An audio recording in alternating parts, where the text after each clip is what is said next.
They came from all over, hundreds of little people in a Pied Piper parade that ended here at North Harbour River in St. Mary's Bay. We're going to take one group at a time. Now we're going to get we got a group of brownies going through now, and everybody will get a chance today. And the fun began. A visit to an underground chamber. Here you could watch live salmon in the river.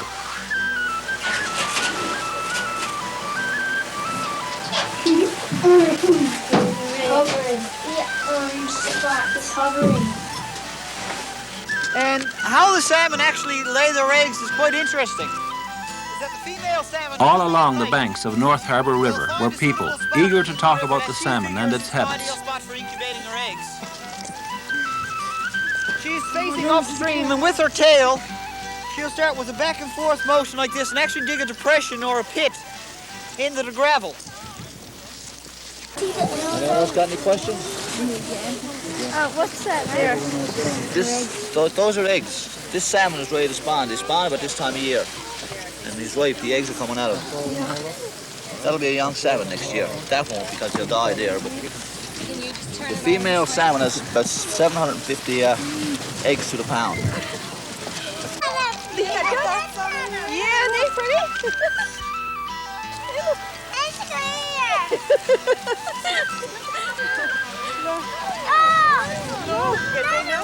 Yeah. Lots of them there.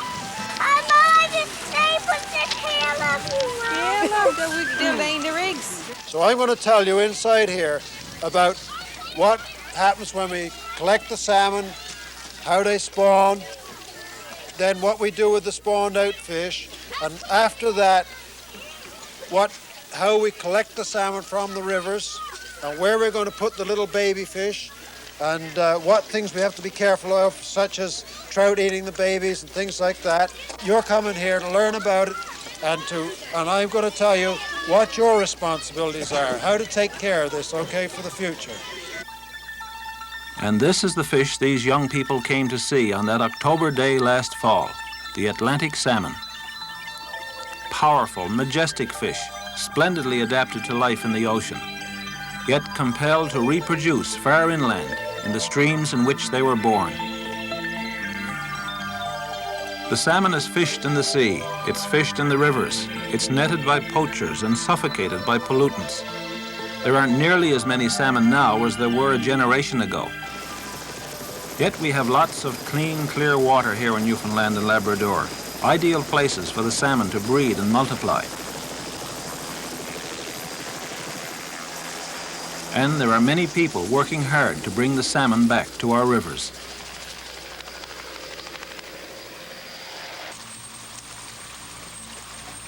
Brian Meany, he's the fellow in red, is a biologist who works for the Salmon Association of Eastern Newfoundland, here in St. Mary's Bay.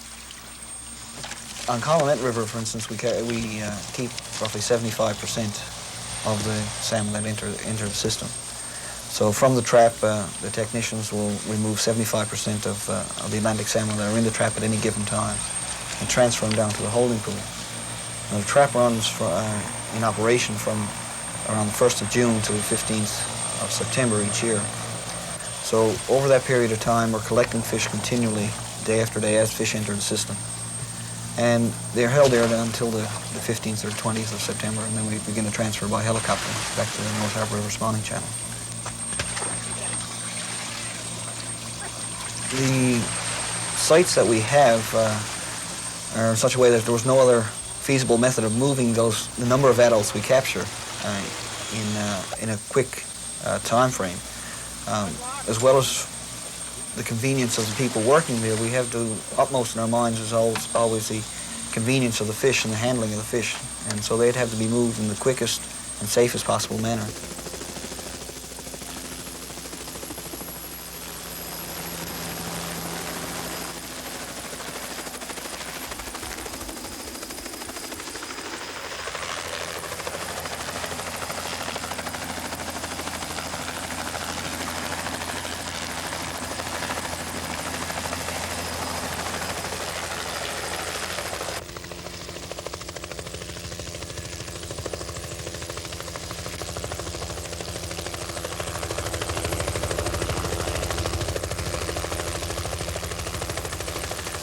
This method of moving by a modified firefighting bucket was an idea we struck on in cooperation with the helicopter company. Other methods to look at was to build a road right up to the county fence, would be a major expense. Or that float them downstream in some type of container and then take them by road from there. We're talking about a lot of money and a lot of time. But the helicopter is very quick. We can make it round trip in 15 minutes. And the salmon, we haven't had a mortality in 4 years, so it's a very safe and effective method of transfer.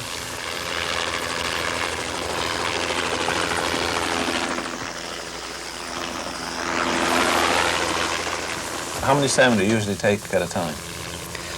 In the bucket itself, we'll run about 30 salmon at a time, depending on their size. On the little salmon near River County fence, the fish are generally a little bit larger, so we may take a somewhat less in a load.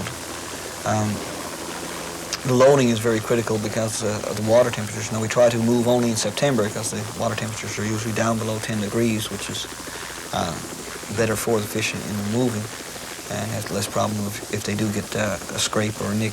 There won't be any fungus problems occur at that time. And as well, the fish have been in the river in holding, say, for maybe a month to 2 months period at that time, and they're well conditioned to the freshwater environment, and they're more easily handled and they're less likely to be abraded or get hurt in the transfer.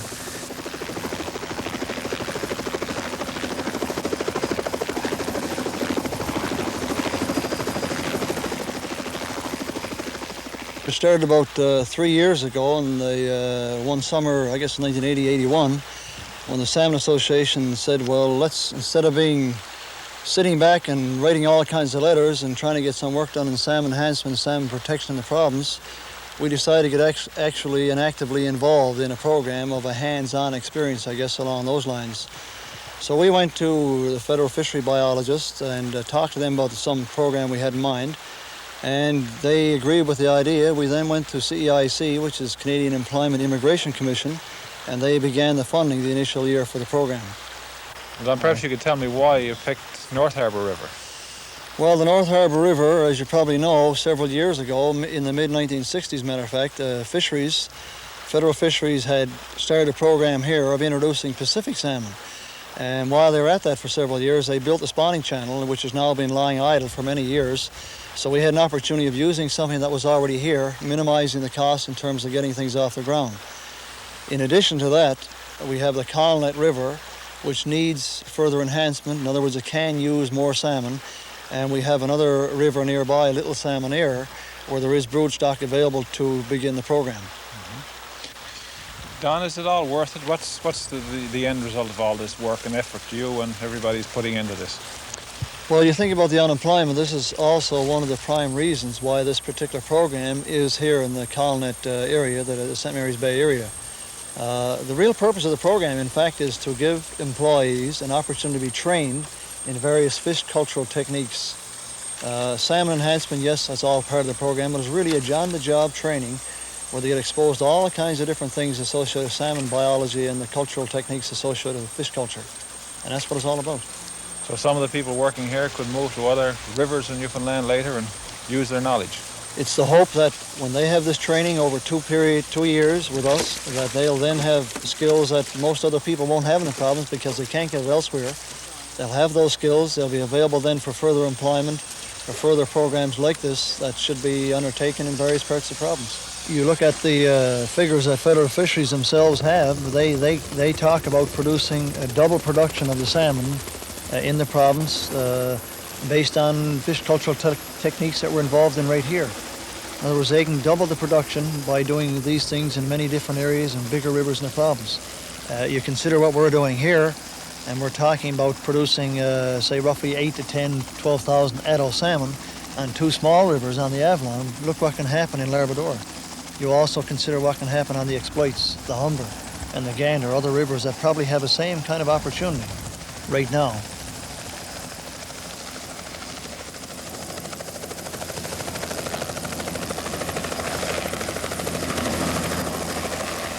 Catching salmon alive, moving them by helicopter, working on the counting fence and the spawning channel. It's interesting work, and it opens up new opportunities to these young people from St. Mary's Bay. Do you like the work? Oh yes, definitely. Tell me what you've been doing here now all summer and fall.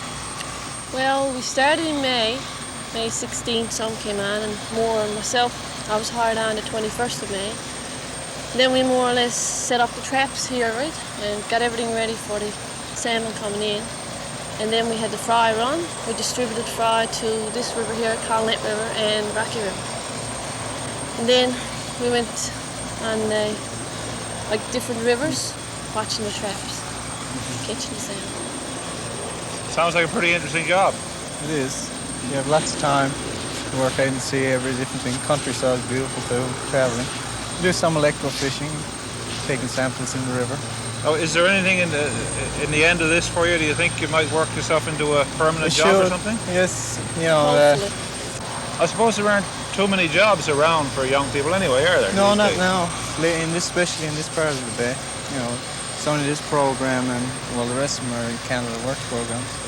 This is the only, it's a federal one where you have a chance to advance yourself and try to get another job where you need the training as in a renewable resource when you apply for a federal job. Right? So you find you learned as well as just had a job, eh? Oh yes. Oh yes.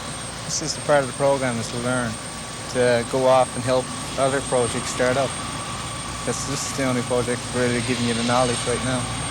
What do people at home say about the work that's going on? Do they think it's worthwhile to try to increase the number of salmon around? Oh yes. Well, if they don't know now, they'll know within a few years, right? The population should increase. Should appreciate that much. So the work will prove itself in time. Oh, it should. You're not going to have results the first day. It's going to take over a number of years just to build up the results, and time will tell if it all comes through. Pretty exciting day here, isn't it, with a helicopter moving it? I guess you got to be careful. Oh yes, you have to be careful. Safety is one of the biggest factors here. You should always keep the hook well above your head. Yeah. And that way it gives them a good marker where to come into. Right, yeah. Then he's coming in this way now. He'll be coming in this way here now. The wind has shifted 180 degrees now. Yeah.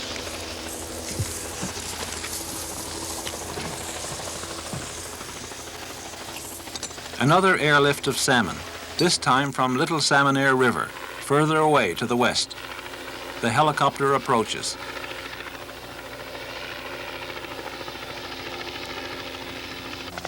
And the crew is ready and waiting.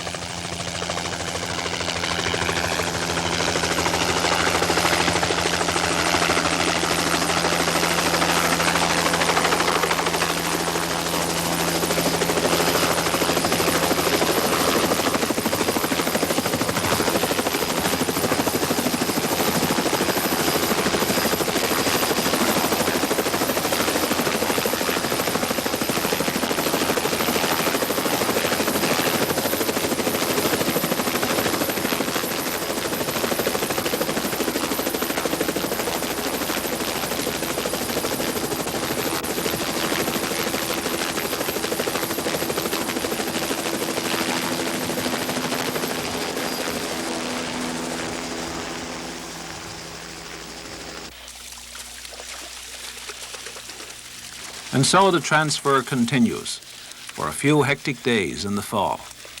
The salmon caught over the summer must be moved now, before spawning time. There's still a good run of salmon here on Little Salmonair. The fisheries biologists are careful, though, not to remove too many fish, but he mustn't rob Peter to pay Paul.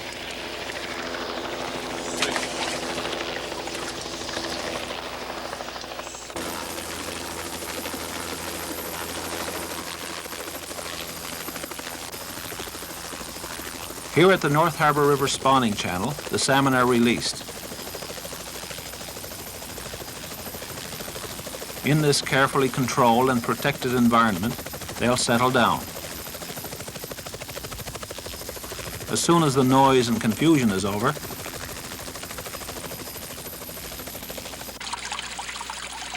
and await the time to lay their eggs.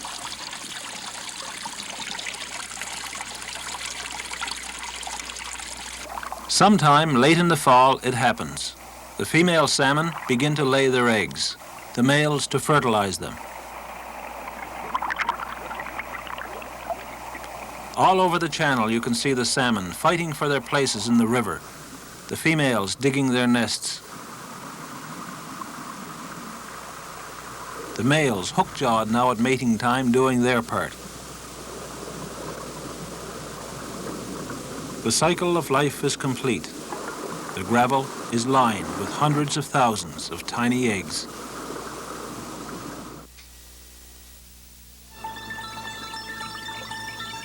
Fall passes into winter. Ice covers the river. But below the ice, in the gravel, life is beginning to stir. The eggs are slowly transforming into salmon. Here, under carefully controlled conditions with perfect gravel and no predators, survival is many times higher than under natural conditions. Eventually, the fry rise to the surface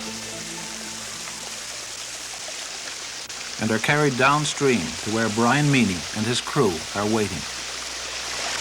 What we have set up here, Dave, is what's known as a drop structure, and we're taking advantage of the fry's habit. As that in the evenings after dark, they'll emerge up out of the gravel and start to swim downstream. And they'll do this in a series of jumps down to the channel till they get here to the drop structure. Now, while we've had some fry in the boxes here this morning, there's still quite a few just underneath the surface of the gravel down here. And if you can just move over some of the gravel out of the way, you'll start to see them swimming down into the drop structure.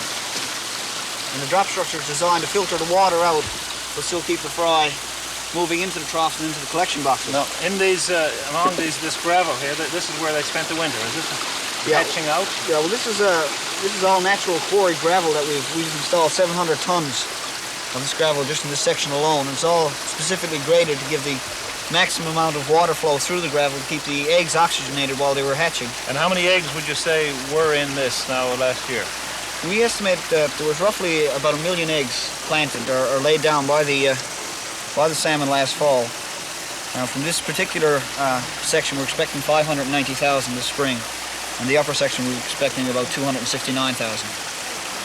That's a lot of fish for to go to the sea sometime, isn't it?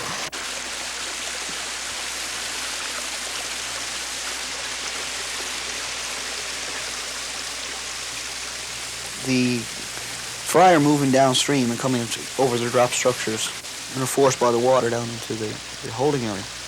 And in the fry box, you may have upwards of 10 to 15 or 20,000 fries swimming around in a box 2 feet wide by 8 feet long. And obviously, if we had to chase those fish around with a dip net, we could be there half the morning before we get a load to move off and for distribution. So we use a large clear plastic siphon hose, which will draw the fry directly out of the box into a special holding container which has mesh sides to let the water drain off and keep the fry in.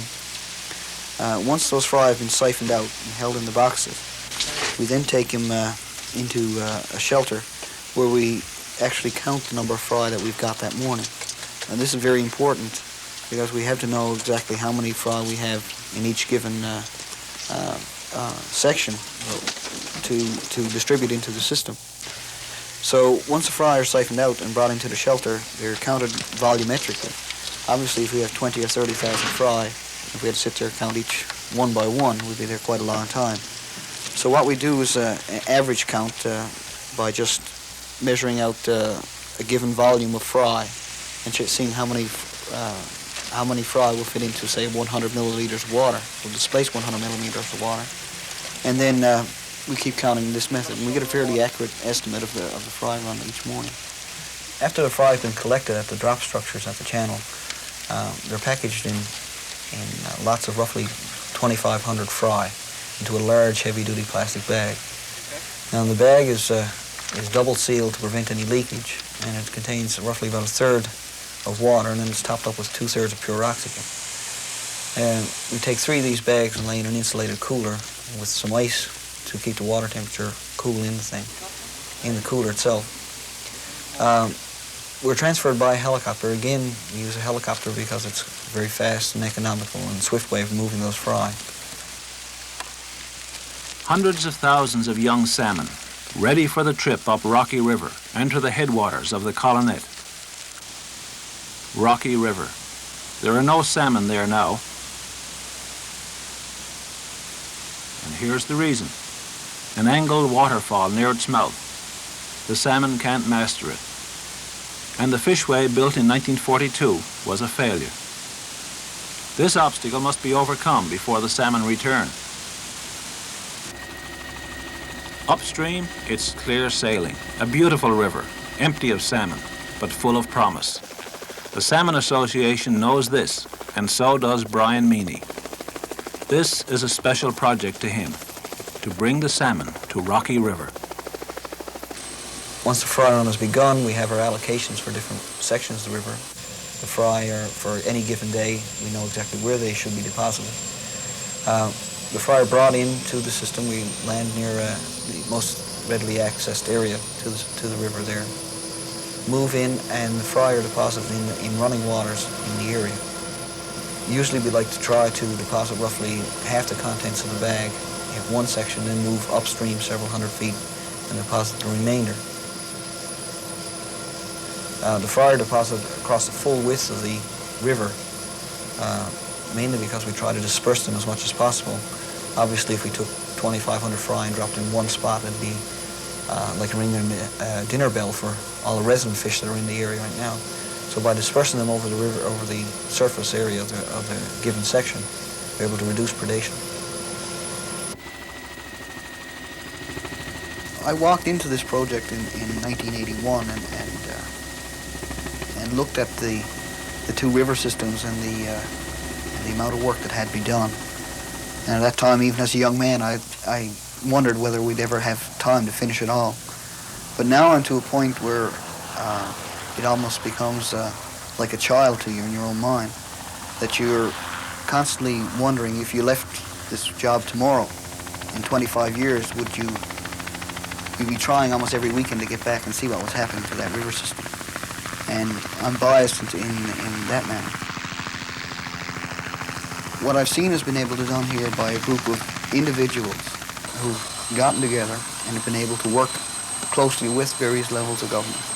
And the support we've been able to get from the community at large and their help and assistance in a multitude of ways, in providing transportation in cases of boats and all-terrain vehicles, to pointing out where maybe the best places where salmon would actually lie. All these factors come together, and you can see that salmon enhancement has a rich future in Newfoundland.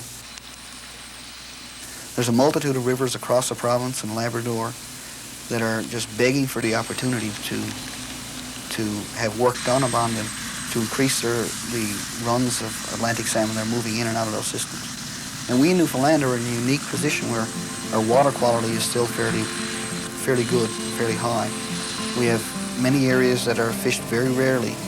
We have other areas that are fished quite extensively, and we can work together to even out this whole thing, to produce rivers around the island that are quality angling.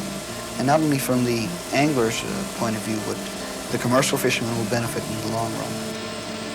The person who just wants to go for a walk beside a stream and actively being able to see an Atlantic salmon spawn, and your kids and my kids and their grandchildren, all this is a legacy we can leave them with just a minimum amount of time and effort and money put in at this point in time. So it's a very long-term investment in the future of not only the Atlantic salmon resource, but I believe into a resource that we're going to be able to leave our children with.